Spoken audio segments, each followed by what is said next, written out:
ஓம் நம சிவாய. எல்லோரும் இன்புற்றிருக்க நினைப்பதுவே அல்லாமல் வேறொன்றும் அறியேன் பராபரமே. நரக வாழ்க்கை முடிந்து ராஜ வாழ்க்கையை ஆரம்பிக்க போகும் அன்பு விருச்சிக ராசி நண்பர்களுக்கும் தோழிகளுக்கும் பிள்ளைகளுக்கும் பெரியோர்களுக்கும் வணக்கம். விருச்சிக ராசியை பொறுத்த வரைக்கும் இந்த காலகட்டத்தில் மிகப்பெரிய மாற்றத்தை எதிர்நோக்கி காத்துக்கிட்டு இருக்கீங்க. இப்ப இருக்கிற இந்த சூழ்நிலை மாறாதா?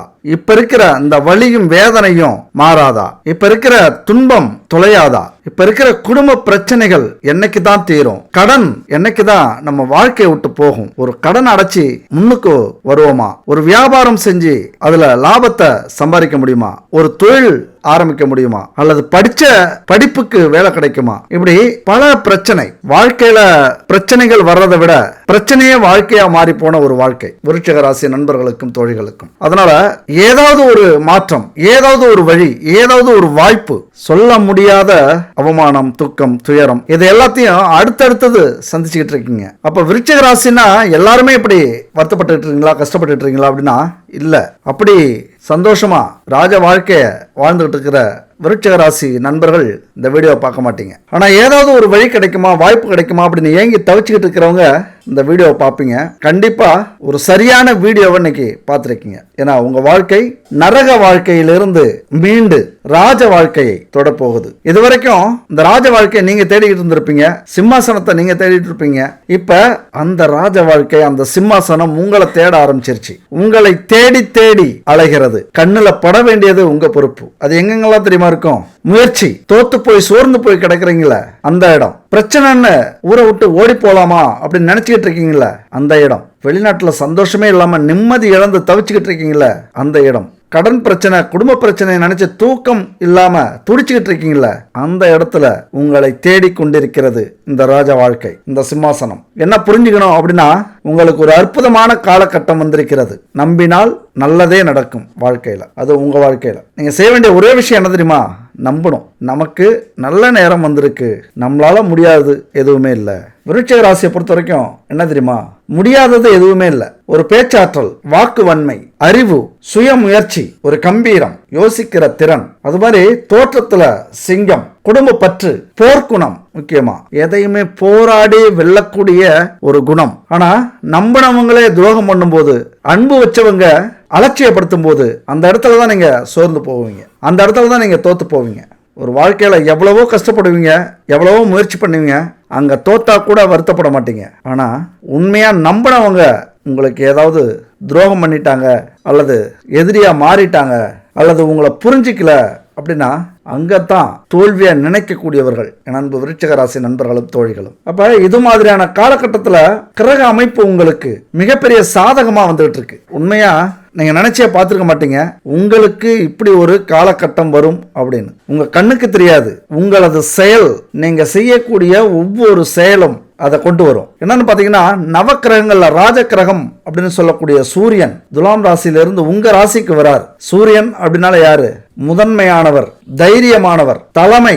அதாவது சூரியனுக்கு நிகர் எந்த கிரகமும் இல்லை. அதுபோல இதுவரைக்கும் ஏதோ ஒரு கண்ணை காணாத இடத்துல உங்களது புகழ் வெளியே தெரியாம அவமானப்பட்டு கௌரவ குறைச்சலாகி நிராகரிப்பு ஏற்பட்டு ஒரு வேலையை விட்டோ தொழிலை விட்டோ வாழ்க்கையை விட்டோ ஒதுங்கி மறைஞ்சிருந்த உங்களது வாழ்க்கை இனிமே பிரகாசமா இந்த சூரியன் எப்படி காலையில ஒரு 5-6 மணிக்கு வெளியில வரும்போது ஒரு ஒளி வரும் பாருங்க, அந்த மாதிரி திறமையும் புகழும் பிரகாசமா வரப்போகுது. இனி வரும் அடுத்தடுத்த காலங்கள்ல கிரக அமைப்புகள்லாம் அது மாதிரி உங்களை தூக்கி விடுறதுக்காகவே எத்தனை கோடி பேர் இந்த பூமியில இருந்தாலும் விருச்சிக ராசி நண்பர்களுடைய தோழிகளுடைய வாழ்க்கையில ஒளியை ஏற்றக்கூடிய ஒரு கிரக அமைப்பு அமைஞ்சிருக்கு. ஏன்னா நவக்கிரகங்கள்ல ராஜ கிரகமான அந்த சூரியன் உங்க ராசிக்கு வந்திருக்கிறதுனால சுறுசுறுப்பா மாறிடுவீங்க. உடல் தோற்றமே ஒரு முறுக்கேறும், ஒரு பொலிவு உருவாகும். உங்களது குணத்துல அப்படி வித்தியாசமான எண்ணங்கள் தோன்றும். இது எல்லாமே உங்கள் வாழ்க்கைக்கான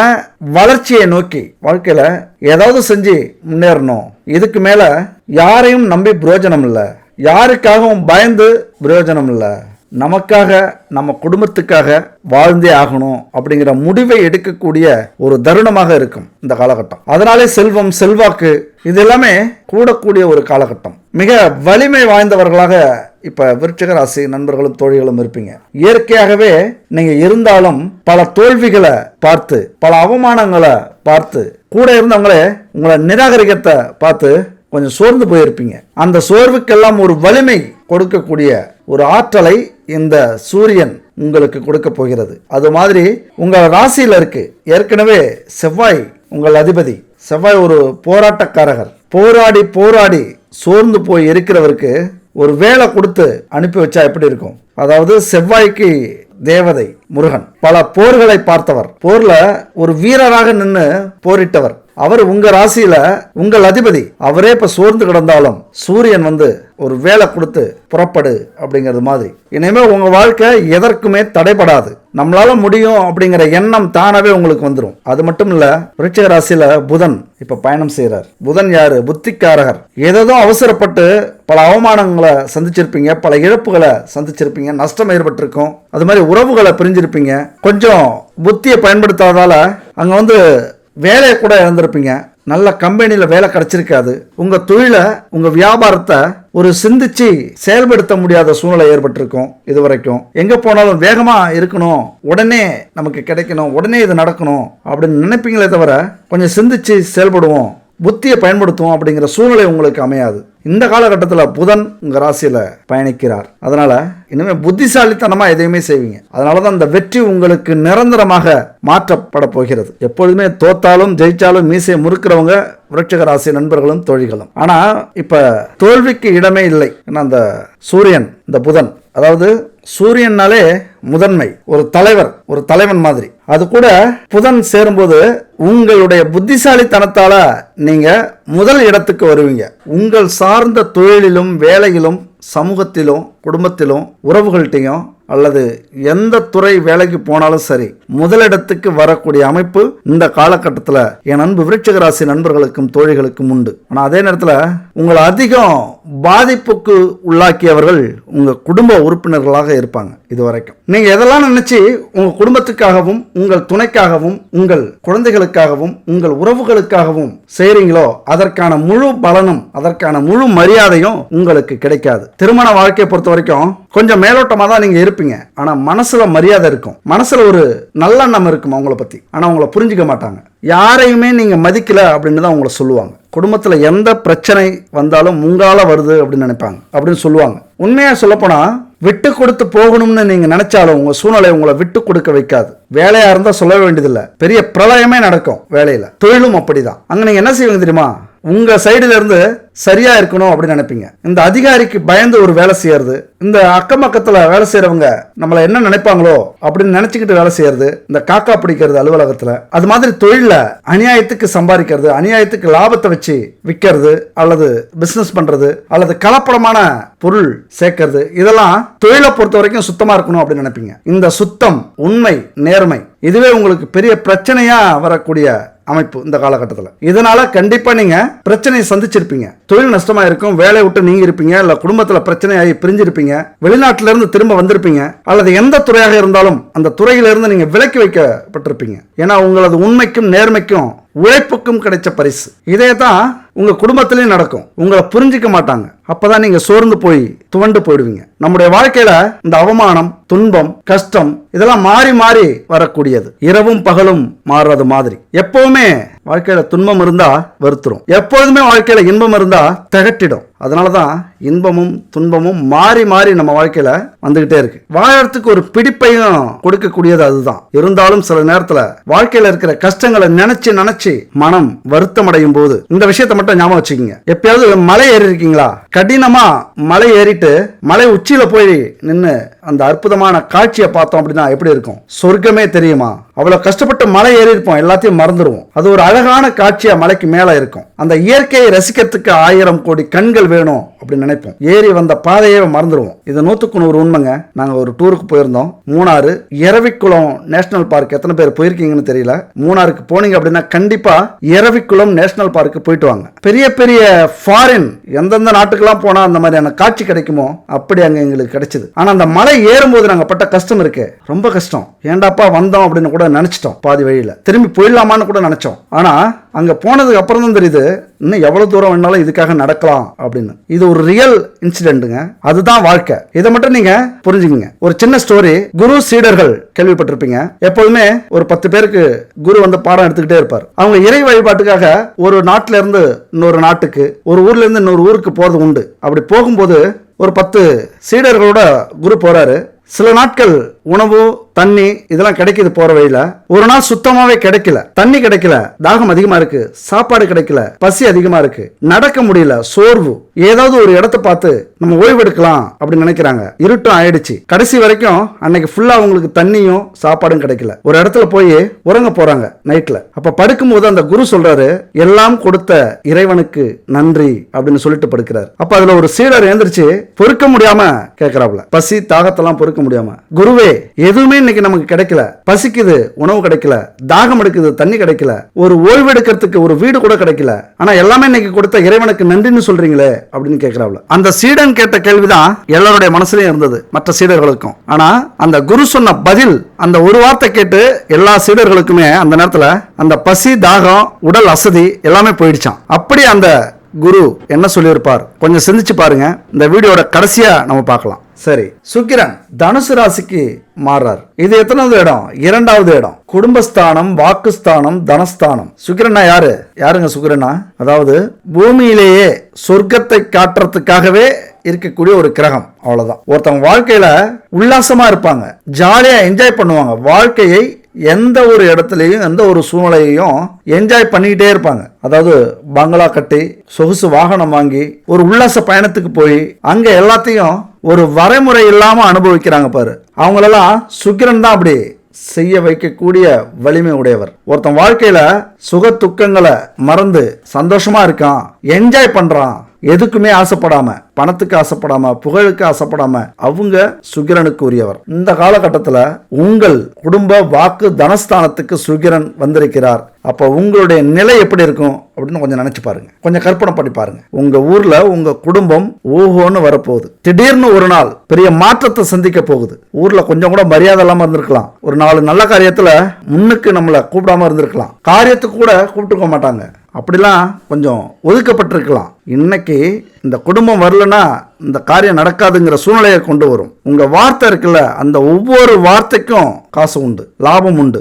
தனஸ்தானம் ஒரு அற்புதமான அமைப்புங்க. உங்க வாழ்க்கையில எல்லாத்தையும் அனுபவிக்கிறதுக்கு என்ன பணம் தனம் தேவையோ அதை கொண்டு வந்து கொடுக்கக்கூடிய ஒரு கிரக அமைப்பு. வசதி வாய்ப்பு, கல்வியில முன்னேற்றம், பேச்சு திறமை, உணவு தொழில் ஏதாவது செஞ்சீங்க அப்படின்னா அதுல மிகப்பெரிய முன்னேற்றம் கிடைக்கும், நல்ல லாபம் கிடைக்கும். அதுபோல பொன் ஆபரணங்கள் வாங்கக்கூடிய காலகட்டம். அது மட்டும் இல்ல, எதிர்பாராத யோகங்களை இந்த காலகட்டத்தில் நீங்க அடைய போறீங்க.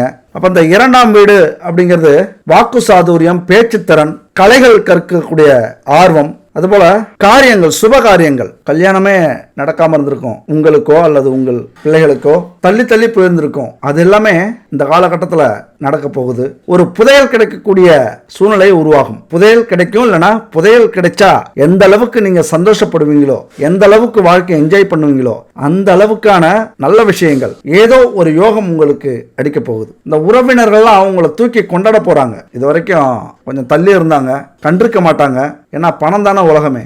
அது இல்லாதால உங்களை ஒரு மனுஷனா நினைச்சிருக்க மாட்டாங்க, ஒரு மனுஷியா நினைச்சிருக்க மாட்டாங்க. எல்லாமே இப்ப கூடி வருவாங்க. அப்படி ஒரு அற்புதமான காலகட்டம். இப்படிலாம் உயர்த்தி சொல்றீங்களே, இப்படி ஒரு நல்ல காலம் வந்துருச்சு அப்படிங்கிறீங்களே. ஆனா இங்க கண்ணுக்கு எதுவுமே தெரியலையே. நாங்க எப்படி இதை தெரிஞ்சுக்கிறது அல்லது எப்படி இதை நம்புறது? ஒன்றும் இல்லை. இப்போ என்ன சூழ்நிலை இருக்கீங்களோ, என்ன சூழ்நிலையில் இருக்கீங்களோ எல்லாத்தையும் மறந்துட்டு உங்கள் அதிபதி செவ்வாய்க்கு தேவதை முருகன் ஒரு ஆசீர்வாதம் மட்டும் போய் வாங்கிட்டு வாங்க. திருச்செந்தூர் இல்லைன்னா பழனி, திருத்தணி, சாமிமலை, இப்படி 6 படை வீட்டில் ஏதாவது ஒரு வீட்டில் போயிட்டு முருகன்ட்ட ஆசீர்வாதம் மட்டும் வாங்கிட்டு வாங்க. பொருளாதாரத்தில் பின்தங்கி இருக்கீங்களோ, ஒரு வேலை இல்லாமல் இருக்கீங்களா, தொழில் இல்லாமல் இருக்கீங்களா, வியாபாரம் சரியில்லையா, அல்லது ஆசைப்பட்ட துறைக்கு எவ்வளவு முயற்சி பண்ணி போக முடியலையா, வெளிநாடு முயற்சி பண்றீங்க நடக்கலையா, திருமணம் நடக்கலையா, குழந்தை பாக்கியம் இல்லையா, அத்தனையையும் எதுக்காக நீங்க போறீங்களோ, முருகா இது எனக்கு கொடு அப்படின்னு சொல்லி எதுக்காக போறீங்களோ அதை கொடுத்து அனுப்புவார். அங்கேயே உங்களுக்கு இது கிடைச்சிச்சு அப்படிங்கிற நம்பிக்கையோட நீங்க வந்துடலாம். இப்படி நடந்திருக்கு. எங்க கூட ஒரு உறவுக்கார பையனை பயணிக்கு அழைச்சிட்டு போயிருந்தோம். திரும்பி வரும்போது நினைச்சு பார்க்க முடியாத ஒரு அதிசயம் நடந்தது. ரொம்ப நாளா வேலை இல்லைன்னு தவிச்சுக்கிட்டு இருந்த, முயற்சி பண்ணிக்கிட்டு இருந்த இந்த பையனுக்கு வேலை உடனே அப்பாயின்மெண்ட் ஆர்டர் வந்துருச்சு. அதுவும் நினைச்ச துறையில நினைச்ச வேலை கிடைச்சிருச்சு. இது மாதிரிலாம் அதிசயம் நடந்திருக்கு. அதுபோல 8 வருஷமா குழந்தை இல்லை, திருத்தணிக்கு போயிட்டு வந்ததால குழந்தை இருந்தது, மாசமாயிட்டாங்க. அதே பையனுக்கு இப்படி ஒரு அதிசயம்லாம் நடந்தது. அந்த முருகன் மேல சத்தியமா நாங்க நம்புறோம். அப்ப இவ்வளவு ஒரு அற்புதத்தை நிகழ்த்தக்கூடிய அதிபதி முருகன் உங்களுக்கு இருக்கார். நீங்க கவலைப்பட வேண்டிய அவசியமே இல்லையே. நம்பினார் கெடுவதில்லை. அப்ப முருகனை நம்பி போய் ஆசீர்வாதம் வாங்கிட்டு வந்துட்டீங்க அப்படின்னா நான் சொன்ன அத்தனையும் நடக்கும். இது 100% உண்மை. நடக்கிறதும் நடக்காததும் உங்க கையில இருக்கு. நீங்க முயற்சியே பண்ணாம அடுத்த மாசம் அல்லது அடுத்த வருஷம் எதுவுமே நடக்கல அப்படின்னு சொன்னா அதுக்கு யார் பொறுப்பு அப்படின்னு பாருங்க. நம்ம வாழ்க்கையில நடக்கிற நல்லதுக்கும் கெட்டதுக்கும் நாமே பொறுப்பு அப்படின்னு என்னைக்கு நீங்க உணர்றீங்களோ அன்னைக்கு உங்க வாழ்க்கையில நீங்கள் கோடீஸ்வரர் தான். உங்க வாழ்க்கையில நீங்க முன்னேறிட்டீங்க. இந்த உலக சந்தோஷத்தை அனுபவிக்கிறதுக்கான எல்லா தகுதியும் உங்களுக்கு உண்டு அப்படின்னு அர்த்தம். என்னைக்கு அடுத்தவங்களை நம்ம குத்தம் சொல்றோமோ அன்னைக்கே நம்ம வாழ்க்கையில தோத்துட்டோம் அப்படின்னு அர்த்தம். நல்லதும் கெட்டதும் நம்மளால மட்டுமே நமக்கு வரும். அதனால இந்த விஷயங்கள் எல்லாத்தையும் நம்பும் போது உங்க வாழ்க்கை கண்டிப்பா மாறும். அடுத்து பார்த்தோம்னா கடகராசியில செவ்வாய் உங்க விருட்சிக ராசிக்கு 9ஆம் வீடு, பூர்வ புண்ணிய ஸ்தானம், தந்தை வழிய சொல்லக்கூடிய ஸ்தானம். தந்தை எப்படி இருப்பார் உங்ககிட்ட, தந்தை வழி சொத்து எப்படி இருக்கும், தந்தை பயனுள்ளவரா இருப்பாரா அப்படிங்கறதெல்லாம் சொல்லக்கூடிய ஸ்தானம் அது. 9ஆம் வீட்டுல செவ்வாய் இருக்கிறார். இந்த நேரத்துல உங்களுக்கும், நீங்க பெண்களோ ஆண்களோ, அப்பாவுக்கும் கொஞ்சம் பிரச்சனைகள் வர வாய்ப்பு உண்டு. அதை புத்திசாலித்தனமா தவிர்த்து விடுறது நல்லது. என்னைக்குமே நம்ம வாழ்க்கையில பெத்தவங்களை மதிக்கணும். அப்பா அப்படிங்கிறவரு கடவுளுக்கு சமமானவர். அவர் நல்லவரோ கெட்டவரோ, இங்க ஜோதிடம் அதுதான் சொல்லுது. சூரியனுக்கு நிகராக சொல்லக்கூடியது அப்பா, குடும்பத்துல அண்ணன், அதுபோல தாத்தா, இவங்க எல்லாமே சூரியனுக்கு நிகரானவர்கள், முதன்மையானவர்கள், குடும்பத்துல முக்கியமானவர்கள். நாம இவங்களை மதிச்சு நடந்தா மட்டும்தான் நம்ம குடும்பம் முன்னேறும். நம்ம குடும்பத்துல நம்மளுடைய வாழ்க்கை முன்னேற்றம் அடையும். அதனால இந்த காலகட்டத்தில் எப்படி எந்த அளவுக்கு தந்தையை மதிச்சு செயல்படுறீங்களோ, ஆனா அப்பா ஒரு நல்லது சொன்னாலும் கெட்டது சொன்னாலும் அதை அப்படியே எடுத்துக்கணுங்கிற அவசியம் இல்லை. அதுல இது சரி இது தப்பு அப்படின்னு நீங்க தேர்ந்தெடுத்துக்கலாம். ஆனா அவங்கள்ட்ட பழகக்கூடிய பழக்கம், அவங்கள மதிக்கிற மரியாதை, அவங்கள சந்தோஷமா வச்சுக்கணும் அப்படிங்கிறது தான் நமக்கு தோஷம் வராம, நாம எடுத்து வைக்கிற எந்த ஒரு காரியத்திலையும் தோல்வி வராம காக்கக்கூடிய தன்மை அவங்கள்ட்ட தான் இருக்கு. அவங்களுடைய ஆசீர்வாதம் நமக்கு எப்பொழுதுமே இருந்ததுன்னா நம்ம வாழ்க்கையில கண்டிப்பா நம்ம ஜெயிப்போம். அப்ப இந்த இடத்துல நல்லதோ கெட்டதோ அனுசரிச்சு போக வேண்டியது அவசியம். அதுபோல 9ஆம் வீட்டில் செவ்வாய் இருக்கிறதுனால கொஞ்சம் உங்களுடைய வேகத்துக்கும் விவேகத்துக்கும் உங்களுடைய உண்மைக்கும் நேர்மைக்கும் சிலர் எதிரிகளாக வருவாங்க. எதிரி யாரு அப்படின்னா உங்களால் உருவாக்கப்பட்டவர்கள் தான் எதிரியா வருவாங்க. அப்ப அவங்கள்ட்ட எச்சரிக்கையா இருக்கணும். எப்படின்னா எதிரி வெளியில இல்ல, கூட பிறந்தவங்களே, கூட இருக்கிறவங்களே, கூட இருக்கிற உறவுகளே, அல்லது உங்களது துணை, கணவனோ மனைவியோ. இந்த காலகட்டத்தில் எதிரிகளாக வரக்கூடிய வாய்ப்புகளும் உண்டு. அதாவது வெளியில எதிரியா இருந்தா நம்ம எழுத்து நிக்கலாம். நம்ம வீட்டில் எதிரிகள் உருவாகும் போது நம்ம ஒதுங்கிறது நல்லது. போட்டி போட்டுக்கிட்டு இருந்தோம் அப்படின்னா சில அசுப கிரகங்களுக்கு நம்ம தீனி போட்டது மாதிரி ஆயிடுவோம். இந்த இடத்துல மதியை நீங்க கண்டிப்பா பயன்படுத்தி ஆகணும். உங்களுடைய ராஜதந்திர வேலை இருக்குல்ல, ரகசியமா சில விஷயங்களை செய்வீங்க. முக்கியமான நேரத்தில் முக்கியமான முடிவு எடுப்பீங்க. அது அற்புதமா உங்களுக்கு உங்க வாழ்க்கையில நடக்கும். சில நேரத்தில் அது மாதிரி இந்த காலகட்டத்தில் முடிவெடுக்கிறது நல்லது. கொஞ்சம் பின் வாங்குறீங்க, பின் வாங்கணும் அப்படிங்கிறது கோழைத்தனம் இல்லை, அது ஒரு நிதானம். உங்களை அசுவாசப்படுத்திக்கிட்டு நீங்க பாய போறீங்க அப்படின்னு அர்த்தம். அதனால குடும்பத்துக்காக கொஞ்சம் விட்டு கொடுத்து இந்த காலகட்டத்தில் பயணிக்கிறது ரொம்ப நல்லது. நான் கடகராசியில செவ்வாய் அப்படின்னாலே பூர்வ புண்ணிய ஸ்தானத்துல செவ்வாய் வருது அப்படின்னால ஏதோ ஒரு கர்மாவால நம்ம குடும்பத்துல பிரச்சனைகள் நடக்க போகுது அப்படின்னு அர்த்தம். இன்னும் சொல்ல போனா நம்முடைய குடும்பத்தில் உள்ளவங்களே நமக்கு துரோகம் பண்ணலாம், எதிரியாக மாறலாம், நம்முடைய துணையே நமக்கு துரோகம் பண்ணலாம். ஆனா இது எல்லாருக்குமே இப்படி அமையாது. நம்ம சொல்ற விஷயம் இது பொதுவான விஷயம். ஜாதகத்துல அற்புதமானவர்களா இருக்கலாம் துணை, நீங்க கையெடுத்து கும்பிடக்கூடியவர்களாக இருக்கலாம். எல்லாரையும் சந்தேகப்பட்டுறாதீங்க. அந்த ஜாதகமும் கொஞ்சம் வித்தியாசப்பட்டது. ஆனா பொதுவாக எச்சரிக்கை அப்படிங்கிறது ரொம்ப முக்கியம், நிதானம் அப்படிங்கிறது ரொம்ப முக்கியம். இந்த விஷயத்துல எதிரிகள் வெளியில இருக்க மாட்டாங்க, உங்களுக்குள்ளாரவே இருந்து உங்களே கெடுக்க நினைப்பார்கள். இந்த இடத்துல உங்களையே நீங்க சீர்தூக்கி பார்த்துக்கணும். உங்க உங்களையே நீங்க புரிஞ்சுக்கணும். அவசரமும் படக்கூடாது, அதே நேரத்தில் நிதானம் இல்லாம விட்டுறக்கூடாது. இல்லைன்னா குடும்பத்துல பிரிவு ஏற்படும். உங்களை எதிரியா நினைக்கிறதுக்கு காரணம் என்ன தெரியுமா? நேர்மை, உண்மை, உழைப்பு. அதுல போட்டி, பொறாமை அதிகம். அதுக்காக உங்களது வாழ்க்கைய உங்களுக்காகவே உங்க கூட பிறந்த இந்த குணத்தை விட்டுறாதீங்க. உண்மையை சொல்லி நன்மையை செய்தால் உலகம் உன்னிடம் மயங்கும். நிலை உயரும் போது பணிவு கொண்டால் உயிர்கள் உன்னை வணங்கும். உண்மை என்பது அன்பாகும், பெரும் பணிவு என்பது பண்பாகும். இந்த 4 கட்டளை அறிந்த மனதில் எல்லா நன்மையும் உண்டாகும். 6 மனமையாறு அந்த ஆண்டவன் கட்டளையாறு. சேர்ந்து மனிதன் வாழும் வகைக்கு தெய்வத்தின் கட்டளையாறு, தெய்வத்தின் கட்டளையாறு. அடுத்தது ரிஷபராசியில குரு. ரிஷபராசி அப்படிங்கிறது உங்களுக்கு 7ஆம் வீடு. விருட்சக ராசிக்கு 7ஆம் வீடு. களத்திர ஸ்தானம், போகஸ்தானம். மனைவியை, கணவனை சொல்லக்கூடிய ஸ்தானம், அவங்கள பத்தி சொல்லக்கூடிய ஸ்தானம். அங்க குரு வந்திருக்கிறார். குரு இருக்கிற இடத்தை விட பார்க்கிற இடம் கோடி நன்மை கொடுக்கும் அப்படின்னு சொல்லுவாங்க. அப்ப இருக்கிற இடத்தை விட அப்படின்னா குரு வந்தாலே நல்லது தானே. அப்ப ஏதாவது உங்க வாழ்க்கையில ஒரு ஒளி விளக்கை ஏற்றி வைப்பார். யாரு?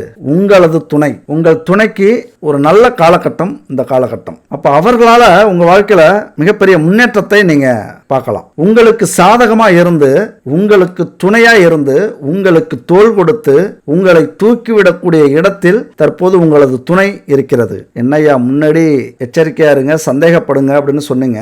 இப்ப எல்லாமே உங்க துணை செய்வாங்க. அவங்களுக்கு நல்ல நேரம் வந்திருக்கு, அவங்களால எங்க வாழ்க்கை முன்னேறுது அப்படின்னு சொல்றீங்களே அப்படின்னு கேட்கலாம். இதுதான் கிரகங்களுடைய சூட்சமம், நம்முடைய ஜாதகத்தினுடைய சூட்சமம். ஒரு இடத்துல நல்லது செய்யற ஒரு கிரகம் இன்னொரு இடத்துல கெட்டது செய்யும். இன்னைக்கு கெட்டது செய்யற ஒரு கிரகம் நாளைக்கு நல்லது செய்யும். இதை புரிஞ்சுக்கிறது அவ்வளவு சாதாரண விஷயம் இல்லை. ஆனா எது நடந்தாலும் ஒரு தன்னம்பிக்கை, ஒரு நேர்மை, இறை வழிபாடு இருந்துருச்சு அப்படின்னா எல்லா இடத்துலயும் நம்ம சமாளிச்சிடலாம். அவ்வளவுதான், இதுதான் முக்கியம். அப்ப இங்க ரிஷபராசியில குரு இருக்கிறதுனால இல்லற வாழ்க்கையில ஏற்றத்தாழ்வு, நல்லதும் நடக்கும் கெட்டதும் நடக்கும். அதே நேரத்துல குருவை பொறுத்த வரைக்கும் கொஞ்சம் படுக்கை அறையில காம விளையாட்டை தடுத்து பார்ப்பார், கொஞ்சம் சோதனை செஞ்சு பார்ப்பார். அடுத்த பாலினத்தவர்கள் மேல கொஞ்சம் ஈர்ப்ப வரவழைக்க முயற்சி பண்ணுவார். ஒரு ஸ்டெடியா இருக்கீங்களா, குடும்ப கட்டுப்பாட்டுல ஒரு ஸ்டெடியா இருக்கீங்களா அப்படிங்கிற அந்த காலகட்டத்தை எல்லாம் உருவாக்குவார். ஒன்றும் இல்ல, உங்களது துணையால் அல்லது உங்களால் உங்களது துணைக்கு ஏதோ குடும்பத்தில் ஒரு அவமானத்தை சந்திக்க வேண்டிய சூழ்நிலையாக இந்த காலகட்டம் இருக்கும். அது எப்படின்னு தெளிவா சொல்ல முடியாது. பார்த்து நம்ம குடும்பத்துக்காக இருக்கணும் அப்படிங்கறத மட்டும் நீங்க மனசுல வச்சுக்கணும். அதாவது உங்களால் உங்கள் துணைக்கோ, உங்கள் துணையால் உங்களுக்கோ அவமானம் தேடி வரும். ஏன்னா குரு அவருடைய திசையிலேயோ அல்லது இது போல கணவன் மனைவி ஸ்தானத்திலேயோ வரும்போது ஒரு பக்கம் நல்லது நடக்கும், இன்னொரு பக்கம் அவமானத்தை கொண்டு வந்து சேர்க்கும். அப்ப உங்க கையில தான் இருக்கு. அது மட்டும் இல்ல, குருவை பொறுத்த வரைக்கும் எந்த ஒரு ஜாதகத்திலையும் குரு இருக்கிற இடம் மிக முக்கியமான இடம். அதை வச்சுதான் குலதெய்வ அனுக்கிரகம் இருக்கா, முன்னோர்களுடைய ஆசீர்வாதம் இருக்கா, இதெல்லாம் கணிக்க முடியும். யாருக்கெல்லாம் குலதெய்வ ஆசீர்வாதம் இல்லையோ அவங்க எல்லாம் வாழ்க்கையில பிறப்பிலிருந்து இறப்பு வரைக்கும் உறவினர்கள் மூலமாகவும் சொந்தங்கள் மூலமாகவும் சமூகத்தின் மூலமாகவும் எந்த ஒரு உதவிகளையும், பயனையும், அனுசரிப்பையும், நன்மைகளையும், ஆதாயங்களையும், பயன்களையும் பெறவே முடியாது.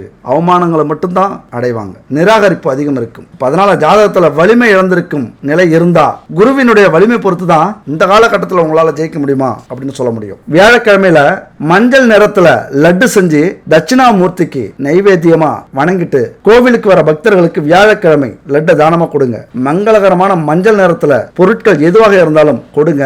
குருவின் பலன் உங்களுக்கு முழுசா கிடைக்கும். கண்டிப்பா உங்க வாழ்க்கையில மிகப்பெரிய மாற்றத்தை அது ஏற்படுத்தும். அடுத்தது மீன ராசியில ராகு. உங்க ராசிக்கு 5ஆம் வீடு, புத்திரஸ்தானம், பூர்வ புண்ணியஸ்தானம், தாய்மாமன், அதுபோல உறவுகளை சொல்லக்கூடிய இடம். குழந்தை பாக்கியம் இது வரைக்கும் இல்ல அப்படின்னா கண்டிப்பா குழந்தை பாக்கியத்தை கொண்டு வந்து கொடுப்பார் ராகு. ராகு எப்படி தெரியுமா, நீ நல்லவனா கெட்டவனா அப்படின்னு யாரையாவது பார்த்து கேட்டோம் அப்படின்னா எப்படி இருக்கும், அந்த மாதிரி தான் ராகு. ராகு நல்ல கிரகம் அப்படின்னு சொல்ல முடியாது, கெட்ட கிரகம் அப்படின்னு சொல்ல முடியாது. நாம நடந்துகிறத பொறுத்து ராகு செயல்படுவார். இப்ப மீன ராசியில ராகு இருக்கும்போது அது குரு வீடு, குரு மாதிரி ராகு செயல்படுவார், அவ்வளவுதான். அப்ப குரு யாரு? எல்லா செல்வங்களையும் நமக்கு அள்ளி கொடுக்கக்கூடியவர், புத்திரக்காரகர். அதனால அவருடைய குணமாக ராகு செயல்படும் போது உங்களுக்கு நல்லதே நடக்கும். அப்படி கெத்தா வாழ போறீங்க. குரு அப்படின்னாலே தெய்வ அனுக்கிரகமும் உங்களுக்கு கிடைக்கும். உண்மையா தெய்வத்தினுடைய அனுக்கிரகம் இருந்தா மட்டும்தான் குருவினுடைய அனுக்கிரகம் கிடைக்கும். இப்ப ராகு அங்க இருக்கிறதுனால குரு மாதிரி ராகு செயல்படுவார். உங்களுக்கு எல்லா நல்ல விஷயத்தையும் இந்த காலகட்டத்தில் செஞ்சு கொடுப்பார். அதுபோல கன்னிராசியில கேது. கன்னிராசி உங்களுக்கு எத்தனாவது இடம்? 11வது வீடு, லாபஸ்தானம். லாபஸ்தானத்துல கேது இருக்கிறதுனால தொழிலாலும் வேலையாலும் வியாபாரத்தாலும் வெளிநாட்டாலும் அல்லது எந்த துறையாக இருந்தாலும் அதுல மிகப்பெரிய லாபத்தை நீங்க அடைய போறீங்க.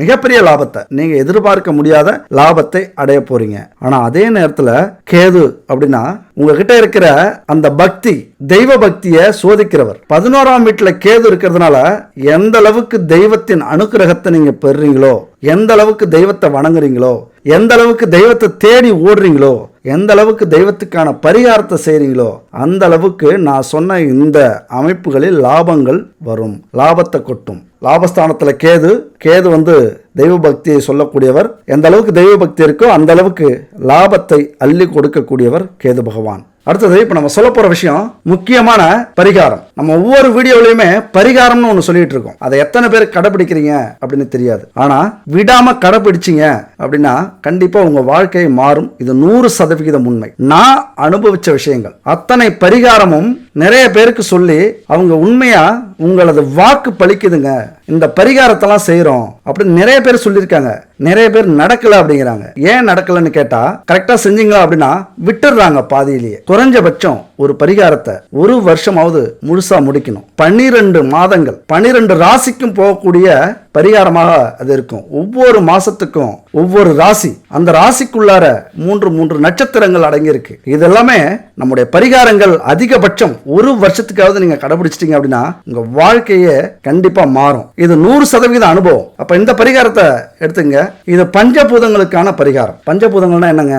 நம்முடைய உடல், ஆன்மா ரெண்டுமே பஞ்சபூத சக்தியால ஆதிக்கம் செலுத்தப்பட்டிருக்கு. அப்ப பஞ்சபூதங்கள் அப்படின்னு சொல்லக்கூடியது நீர், நிலம், காற்று, ஆகாயம், நெருப்பு. அப்ப இந்த பஞ்சபூதங்கள் நம்முடைய ஒவ்வொரு செயலிலும், வேலையிலும், தொழிலிலும் பரவி இருக்கு. அதை சார்ந்துதான் நம்ம எதையுமே செய்யறோம். அப்ப இதை எல்லாத்தையும் சமநிலையில நம்ம வச்சிருந்தா மட்டும்தான் தொழிலையோ வாழ்க்கையிலயோ முன்னேற முடியும். ஏதாவது ஒண்ணுக்கு ஒண்ணு அதிகமாச்சு அல்லது குறைஞ்சது அப்படின்னா பல விஷயத்துல நஷ்டம் அடைவோம், பிரச்சனையை சந்திப்போம், விபத்துகள் ஏற்படும். அதனால நம்ம வாழ்க்கையை பறிகொடுக்கக்கூடிய நிலைக்கு ஆளாகும். நிறைய தொல்லைகள், தொந்தரவுகள் ஏற்படும். அப்ப இந்த உலகமே இயங்கிறதுக்கு காரணம் இந்த பஞ்சபூதங்கள் தான். இதெல்லாம் புராணங்கள்ல சொல்லப்பட்டது. புராணங்கள் அப்படின்னா சும்மா இல்ல, நம்முடைய முன்னோர்கள் அவர்களுடைய சக்தியை பயன்படுத்தி இதெல்லாம் கண்டுபிடிச்சிருக்காங்க. அப்ப மனிதனுக்கு பஞ்சபூதங்கள் அப்படின்னா 5 குணங்கள், 5 புலன்கள், 5 மனித மேம்பாடுகள், இதையெல்லாமே சொல்லக்கூடியது, இதுல ஆதிக்கம் செலுத்தக்கூடியது. அப்ப பஞ்சபூத சக்திகளை 5 மூர்த்திகள், பிரம்மன், உருத்திரன், மகேஸ்வரன், சதாசிவன்,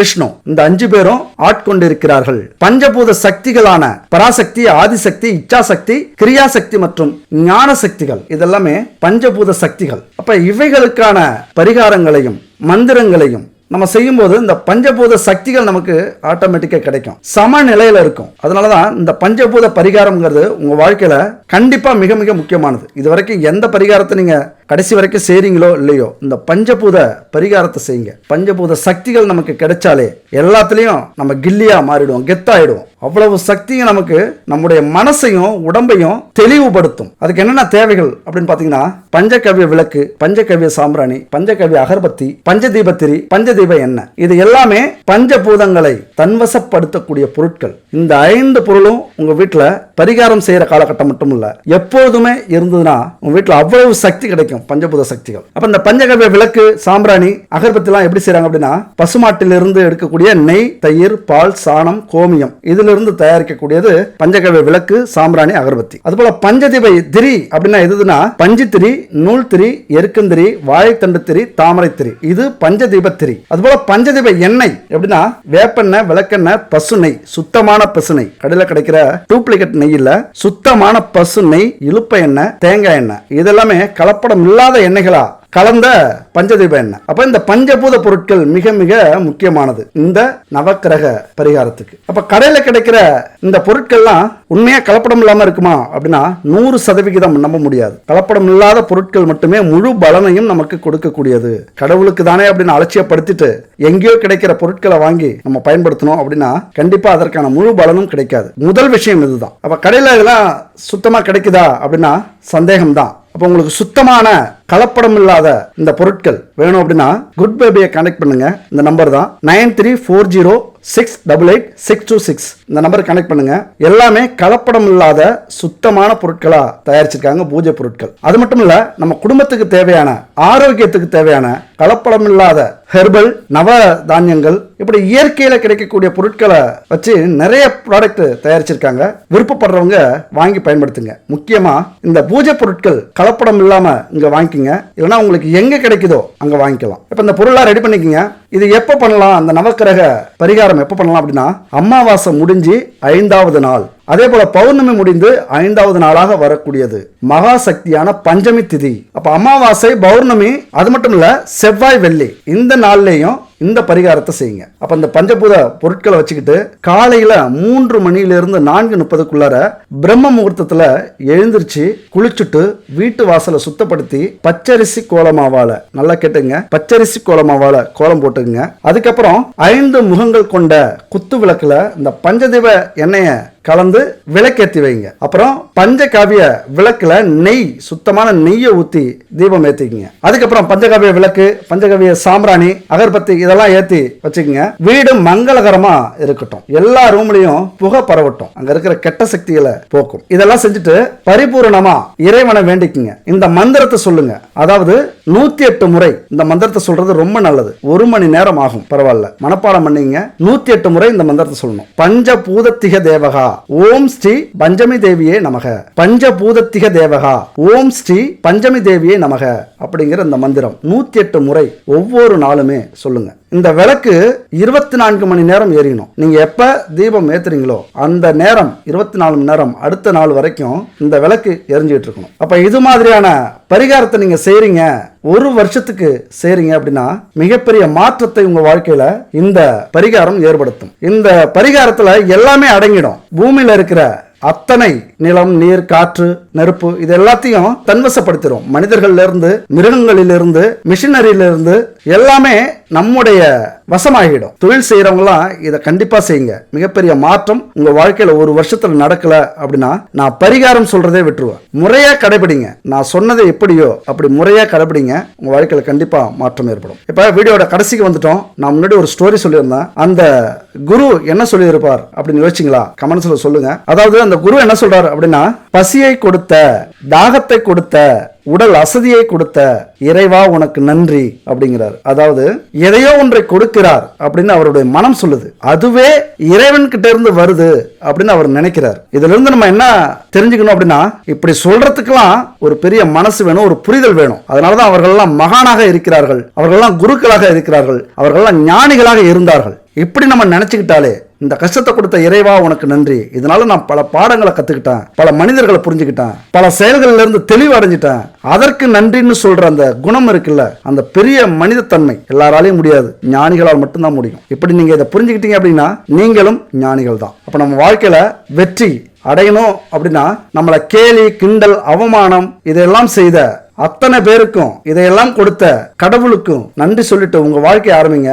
நம்ம வாழ்க்கையில ஒரு நேரத்துல ஜெயிச்சு சிறப்பா வாழ்றோம், மிகப்பெரிய கோடீஸ்வரர்களாக வாழ்றோம் அப்படின்னா நாம பட்ட கஷ்டங்களும் துன்பங்களும் தான் காரணம். அந்த துன்பங்களும் கஷ்டங்களும் நம்மளை பக்குவப்படுத்தி இருக்கு, நம்மளை செதுக்கி இருக்கு அப்படின்னு அர்த்தம். இது 100% உண்மை. அப்ப இது மாதிரியான புரிதல் தான் நம்மளை நம்ம வாழ்க்கையில வெற்றி அடைய வைக்கும். அடுத்த ஒரு அற்புதமான வீடியோல சந்திக்கலாம். நன்றி, வணக்கம்.